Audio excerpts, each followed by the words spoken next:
At ito pa, may malupit pa. Baka sabihin nyo, yan lang. No, there is more. Ito Ano ho?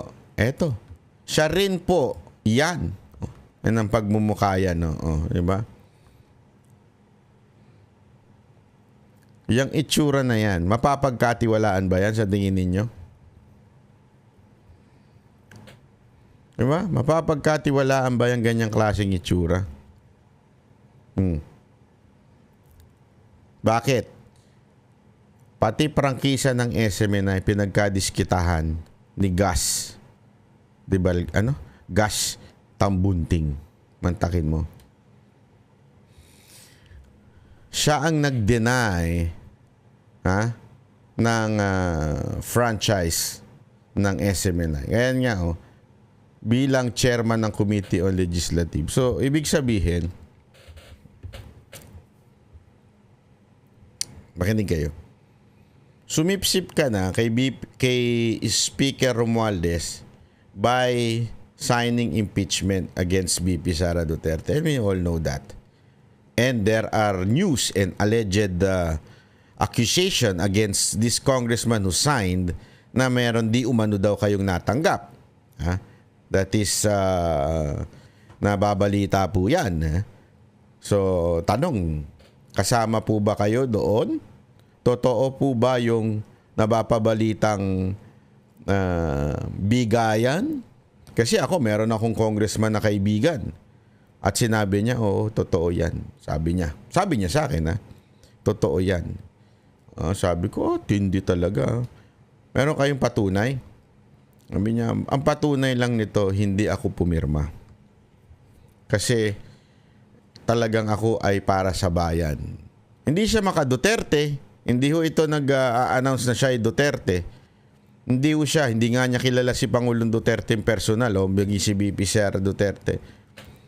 Pero sabi niya, hindi kasi tama Lalong-lalo na yung bigaya na nakita niya.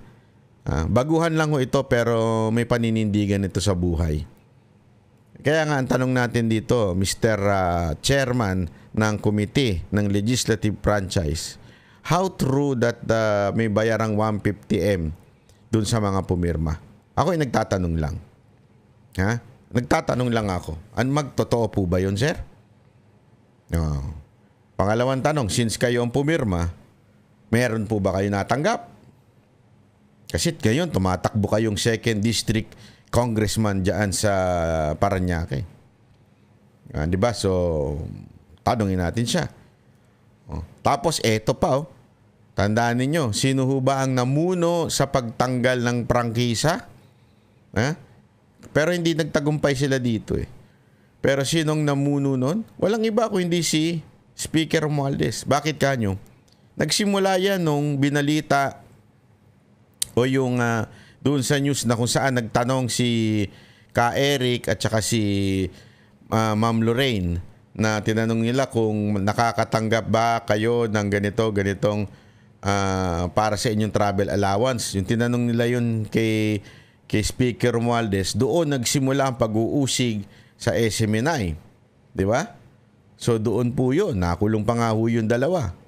Hanggang eventually, pinipilit tanggalan ng franchise. At kayo po, sir, ang nag-ano daw niyan, nag-push niyan dyan sa inyong komite sa legislative franchise. So mantakin mo, tinraidor mo na nga si VP Sara Duterte, pati ang SMNI. Naku, ang lupit mo, sir, ang lupit mo.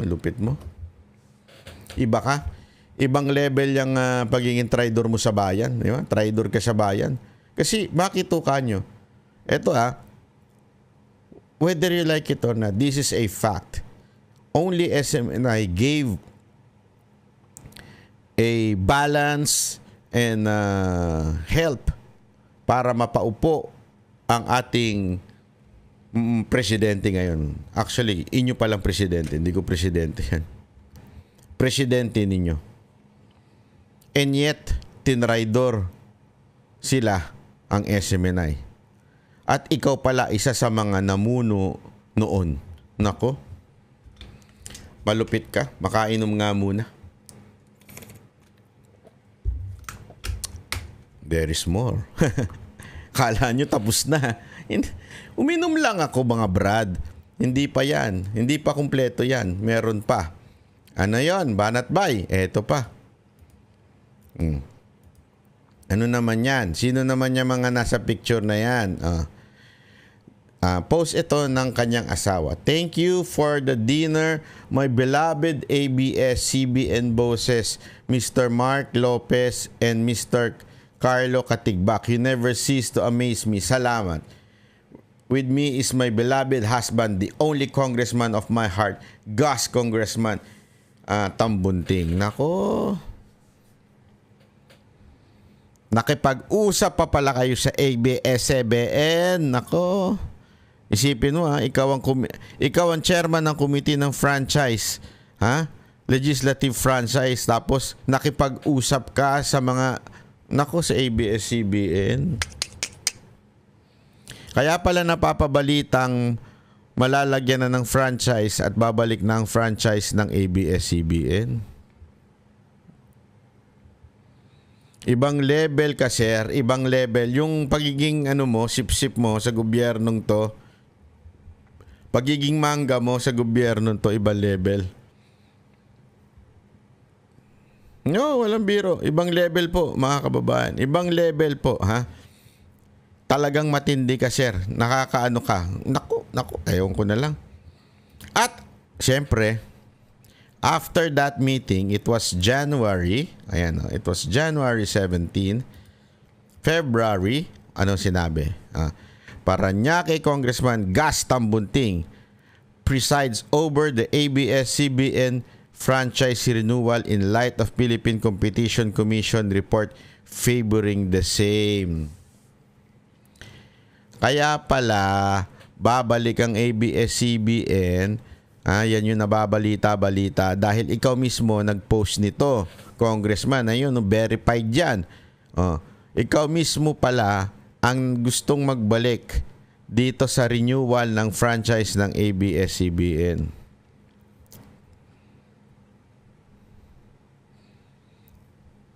Parang hindi magandang tignan yun,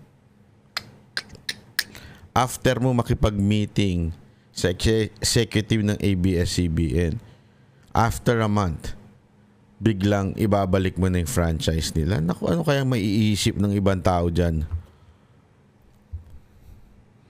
Meron kaya silang kasunduan? Meron kaya? Tandaan mo, that involves so many financial stability of ABS-CBN na mabalik ang kanilang franchise para maka-ere sila sa himpapawid ng kanilang free channel, diba? At syempre may mga advertiser sila. Kaya at sigurado ko sila po ay porsigidong makakuha ng franchise. Mantakin mo. Pagkatapos kausapin ito, yung, naku, ang lupit mo, Brad. Ang lupit mo. Wala akong masabi sa'yo. Kaya ikaw ang buena manong i-feature ko dito sa ating bagong programang Mangga Alert. Yan na ang kanyang ending. Ito ang pinagsimulan niya. Ayan. Ang pinagsimulan niya ay pasumpa-sumpa ka pa. Tapos dito naman, pabulong-bulong ka pa. Ay, grabe naman yan, no? Di ba? Tapos bigla kang pumirma.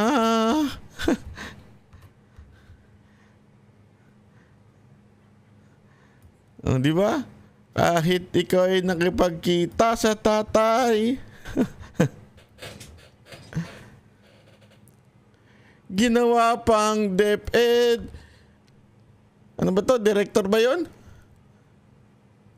Central. Ay, basta Central yan eh. Central Park ba yan? Sandali. Para sure tayo, ha? Ginawa kang Central Office Manager. Yung asawa mo. Sumumpa ka na nga. Close ka na kay BP Sara Duterte. Ginawa pang parte ng DepEd itong asawa mo ni BP Sara Duterte. O, di ba? Ganyan kakatindi. Tapos Yung asawa mo, pinuri pa si VP Sara Duterte, anong binalik mo? Inano mo ang kanyang legislative ng SMNI na sumusuporta, alam naman natin, sa mga Duterte. Oh. At yan pa, nakipag-usap ka pa ng January sa mga Lopez at nung February, ikaw na mismo ang may gustong ibalik na ABS-CBN. Anong gusto mong isipin namin? Sir, gusto mo ba isipin namin na normal lang yan? Gusto mo ba isipin namin na yan ay walang kulay? Yung po ba gusto nyong isipin namin? Na kayo ay patas? Eto lang masasabi ko sa inyo, sir, ha? Kayo ang susunod sa trono ni Senator Amy Marcos sa pagiging mangga. Kitang-kita naman po natin, di ba? Kitang-kita. Ito, may proof po ito. Wala akong fake news dito, ha? Ayoko sa fake news. Galit ako sa fake news. Ha? Yan po ay may proof na kayo po ay mangga. Oh. Kaya pala, si VP Sara Duterte, nung talagang may video siya, ano yung kinakain mo? Mangga. Di ba? Hindi lang pala sa isang tao niya sinasabi yun. Pati dun sa mga kanyang dating kaalyado, ngayon ay pumirma pa sa kanyang impeachment. Mga kababayan, ako'y nagmumulat lamang ng inyong kaunawaan patungkol sa mga to. Kasi sigurado ako hindi naman nila sinasabi yan sa kanilang mga rally, diba? Hindi nila tinatago na malamang nila yan. Pero dito, binubulgar natin kung sino yung mga mangga at sino yung mga salot sa lipunan sa tingin natin dahil sa ginagawa nilang pagiging trapo o sunod-sunuran sa kanilang amo. Yan po ang totoo. Sila ho'y sunod-sunuran sa kanilang amo na si Speaker Romualdez. Pero may choice kayo. Kasi meron akong alam dyan sa 2nd District ng Parañaque na hindi pumirma yung kalaban niya. Yung pinakamatindi niyang kalaban ngayon. Kasi bakit matindi? Paano? Ito po ay mas mataas sa survey. Itong kanyang katunggali. I-reveal po natin yan sa mga darating na araw. Pero kayo mga taga 2nd District ng Parañaque, mga taga 2nd District ng Parañaque, lalo na kung kayo ay naniniwala na maganda ang ginawa ng mga Duterte sa Pilipinas, including Parañaque, huwag nyo na iboto itong tao na ito. Huwag nyo nang iboto to si Gaston Bunting. Alam nyo ho ba, may kikwento lang ako sa inyo. Ganito katindi itong mag-asawa na to.